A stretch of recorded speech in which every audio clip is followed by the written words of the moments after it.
ತ್ರಿವಿಧ ದಾಸೋಹಿ ನಡೆದಾಡುವ ದೇವರು ಕಾಯಕ ಯೋಗಿ ತುಮಕೂರು ಸಿದ್ದಗಂಗಾ ಮಠದ ಶ್ರೀ ಶಿವಕುಮಾರ ಸ್ವಾಮೀಜಿ 111 ವರ್ಷಗಳ ಸಾರ್ಥಕ ಜೀವನದ ಪಯಣವನ್ನ ಮುಗಿಸಿದ್ದಾರೆ. ಶ್ವಾಸಕೋಶ ಸೋಂಕಿನಿಂದ ಬಳಲುತ್ತಿದ್ದ ಶ್ರೀಗಳು ಇಂದು ಬೆಳಗ್ಗೆ 11:44ಕ್ಕೆ ಶಿವೈಕ್ಯರಾಗಿದ್ದಾರೆ. ನಾಳೆ ಮಧ್ಯಾಹ್ನ 3 ಗಂಟೆಯವರೆಗೆ ಶ್ರೀಗಳ ಅಂತಿಮ ದರ್ಶನಕ್ಕೆ ವ್ಯವಸ್ಥೆ ಮಾಡಲಾಗಿದ್ದು, ಸಂಜೆ 4:30ಕ್ಕೆ ಅಂತಿಮ ವಿಧಿವಿಧಾನಗಳು ನೆರವೇರಲಿದೆ. ಸಿದ್ದಗಂಗಾ ಶ್ರೀ ಶಿವಕುಮಾರ ಸ್ವಾಮೀಜಿ ಲಿಂಗೈಕ್ಯ ಹಿನ್ನೆಲೆ ನಾಳೆ ರಾಜ್ಯಾದ್ಯಂತ ಸಿಎಂ ಕುಮಾರಸ್ವಾಮಿ ಸರ್ಕಾರಿ ರಜೆ ಘೋಷಿಸಿದ್ದಾರೆ. ಇನ್ನು 3 ದಿನಗಳ ಕಾಲ ಶೋಕಾಚರಣೆ ಮಾಡಲಾಗುವುದು ಅಂತ ಅವರು ಹೇಳಿದ್ದಾರೆ. ನಾಳೆ ಮಧ್ಯಾಹ್ನ 3 ಗಂಟೆವರೆಗೆ ಶ್ರೀಗಳ ಅಂತಿಮ ದರ್ಶನಕ್ಕೆ ಅವಕಾಶ ಮಾಡಿಕೊಡಲಾಗಿದ್ದು, ಸಾರ್ವಜನಿಕರು ಭಕ್ತರು ಶಾಂತ ರೀತಿಯಿಂದ ಅಂತಿಮ ದರ್ಶನ ಪಡೆಯಬೇಕು ಅಂತ ಕುಮಾರಸ್ವಾಮಿ ಮನವಿ ಮಾಡಿದ್ದಾರೆ. ಸಿದ್ದಗಂಗಾ ಶ್ರೀಗಳು ಲಿಂಗೈಕ್ಯರಾದ ಸುದ್ದಿ ತಿಳಿಯುತ್ತಿದ್ದಂತೆ ಮಠದತ್ತ ಜನಸಾಗರ ಹರಿದು ಬರ್ತಿದೆ. ಮಠದ ಆವರಣದಲ್ಲಿ ಪಲ್ಲಕ್ಕಿಯಲ್ಲಿ ಶ್ರೀಗಳ ಪಾರ್ಥಿವ ಶರೀರದ ಮೆರವಣಿಗೆ ಮಾಡಲಾಯಿತು. ಸಾವಿರಾರು ಜನರು ಮೆರವಣಿಗೆಯನ್ನ ಕಣ್ತುಂಬಿಕೊಂಡರು. ಇನ್ನು ಶ್ರೀಗಳ ಪಾರ್ಥಿವ ಶರೀರದ ಮೆರವಣಿಗೆ ವೇಳೆ ಭಕ್ತರು ಮತ್ತು ಮಠದ ವಿದ್ಯಾರ್ಥಿಗಳು ಕಣ್ಣೀರಿಟ್ಟರು. ಡಾ ಶಿವಕುಮಾರ ಸ್ವಾಮೀಜಿಗಳ ಲಿಂಗೈಕ್ಯ ಹಿನ್ನೆಲೆ ವಿವಿಧ ಜಿಲ್ಲೆಗಳಿಂದ ಮಠಕ್ಕೆ ಭಕ್ತಾದಿಗಳು ಆಗಮಿಸುವ ಸಾಧ್ಯತೆ ಇದೆ.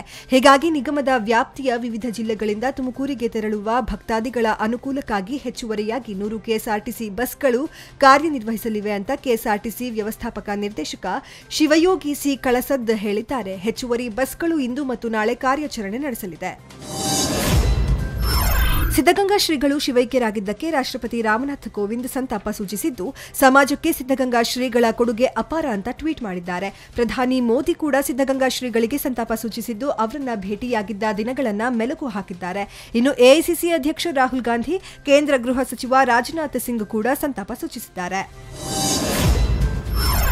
ತುಮಕೂರು ಸಿದ್ದಗಂಗಾ ಮಠದ ಶ್ರೀ ಶಿವಕುಮಾರ ಸ್ವಾಮೀಜಿ ವಿಧಿವಶರಾದ ಹಿನ್ನೆಲೆ ನಾಳೆ ಶ್ರೀಗಳ ಅಂತಿಮ ದರ್ಶನ ಪಡೆಯಲು ಮಠಕ್ಕೆ ಪ್ರಧಾನಿ ನರೇಂದ್ರ ಮೋದಿ ಆಗಮಿಸಲಿದ್ದಾರೆ. ಇನ್ನು ಇದೇ ವೇಳೆ ಶ್ರೀಗಳಿಗೆ ಭಾರತ ರತ್ನ ಪ್ರಶಸ್ತಿ ಘೋಷಣೆ ಮಾಡುವ ಸಾಧ್ಯತೆ ಇದೆ ಅಂತ ಹೇಳಲಾಗುತ್ತಿದೆ. ನಾಳೆ ಪ್ರಧಾನಿ ಮೋದಿ ಸೇರಿದಂತೆ ಇನ್ನು ಹಲವು ರಾಷ್ಟ್ರೀಯ ನಾಯಕರು ಶ್ರೀಗಳ ಅಂತಿಮ ದರ್ಶನ ಪಡೆಯಲು ಆಗಮಿಸಲಿದ್ದಾರೆ. ಕಲಿಯುಗದ ನಡೆದಾಡುವ ದೇವರು ಸಿದ್ದಗಂಗಾ ಶ್ರೀಗಳ ಅಗಲಿಕೆಯಿಂದ ಮನಸ್ಸಿಗೆ ತೀವ್ರ ನೋವುಂಟಾಗಿದೆ ಅಂತ ಮಾಜಿ ಪ್ರಧಾನಿ ಎಚ್.ಡಿ. ದೇವೇಗೌಡ ಹೇಳಿದ್ದಾರೆ. ಶ್ರೀಗಳು ಜನಿಸಿದ ಈ ಪುಣ್ಯ ಭೂಮಿಯಲ್ಲಿ ನಾವೆಲ್ಲ ಜನಿಸಿರುವುದೇ ನಮ್ಮ ಅದೃಷ್ಟ. ಶ್ರೀಗಳು ಹಾಕಿಕೊಟ್ಟಿರುವ ಮಾರ್ಗದರ್ಶನದಲ್ಲಿ ನಾವೆಲ್ಲ ಮುಂದೆ ಸಾಗಬೇಕಾಗಿದೆ. ಅವರ ಆಶೀರ್ವಾದ ಈ ಜಗತ್ತಿಗೆ ಸದಾಕಾಲ ಇರುತ್ತೆ ಅಂತ ಎಚ್.ಡಿ. ದೇವೇಗೌಡ ಹೇಳಿದ್ದಾರೆ. ಶ್ರೀಗಳು ನನ್ನ ಪಾಲಿಗೆ ನಡೆದಾಡುವ ಬಸವಣ್ಣನಂತಿದ್ದರು. ಅವರ ಆತ್ಮಕ್ಕೆ ಶಾಂತಿ ಸಿಗಲಿ ಅಂತ ಮಾಜಿ ಸಿಎಂ ಸಿದ್ದರಾಮಯ್ಯ ಟ್ವೀಟ್ ಮೂಲಕ ಸಂತಾಪ ಸೂಚಿಸಿದ್ದಾರೆ. ಶ್ರೀಗಳ ಅಗಲಿಕೆ ನೋವು ತಂದಿದೆ ಅಂತ ಬಿಎಸ್ ಯಡಿಯೂರಪ್ಪ ಹೇಳಿದ್ದಾರೆ. ಇನ್ನು ಮಾಜಿ ಸಿಎಂ ಡಿವಿ ಸದಾನಂದಗೌಡ, ಅನಂತಕುಮಾರ್ ಹೆಗಡೆ, ಶ್ರೀರಾಮುಲು, ಶಾಮನೂರು ಶಿವಶಂಕರಪ್ಪ ಸೇರಿದಂತೆ ರಾಜ್ಯದ ಅನೇಕ ನಾಯಕರು ಸಂತಾಪ ಸೂಚಿಸಿದ್ದಾರೆ.